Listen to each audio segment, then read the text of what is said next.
नमस्कार। एक बार गौतम बुद्ध एक गांव में धर्म सभा को संबोधित कर रहे थे। लोग अपनी परेशानियों को लेकर उनके पास जाते और उनका हल लेकर खुशी खुशी वहां से लौटते। उसी गांव में सड़क के किनारे एक गरीब व्यक्ति बैठा रहता और धर्म सभा में आने जाने वाले लोगों को ध्यान से देखता। उसे बड़ा आश्चर्य होता कि लोग अंदर तो बड़ा दुखी चेहरा लेकर जाते हैं, लेकिन जब वापस आते हैं तो बड़े प्रसन्न दिखाई देते हैं।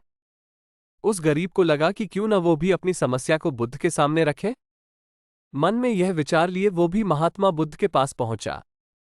लोग पंक्तिबद्ध खड़े होकर उन्हें अपनी समस्याएं बता रहे थे और वो मुस्कुराते हुए सबकी समस्याएं हल कर रहे थे।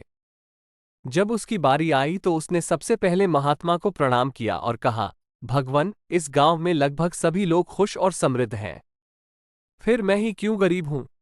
इस पर बुद्ध मुस्कुराते हुए बोले, तुम गरीब और निर्धन इसलिए हो क्योंकि तुमने आज तक किसी को कुछ दिया ही नहीं। आश्चर्यचकित गरीब बोला, भगवान, मेरे पास भला दूसरों को देने के लिए क्या होगा? मेरा तो स्वयं का गुजारा बहुत मुश्किल से हो पाता है। लोगों से भीख मांगकर अपना पेट भरता हूं। भगवान बुद्ध कुछ देर शांत रहे, फिर बोले, तुम बड़े अज्ञानी हो। औरों के साथ बांटने के लिए ईश्वर ने तुम्हें बहुत कुछ दिया है, मुस्कुराहट दी है जिससे तुम लोगों में आशा का संचार कर सकते हो, मुंह से दो मीठे शब्द बोल सकते हो, दोनों हाथ से लोगों की मदद कर सकते हो।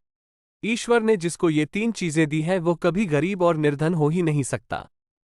निर्धनता का विचार आदमी के मन में होता है, ये तो एक भ्रम है, इसे निकाल दो। ये सुन ज्ञान से उस आदमी का चेहरा चमक उठा।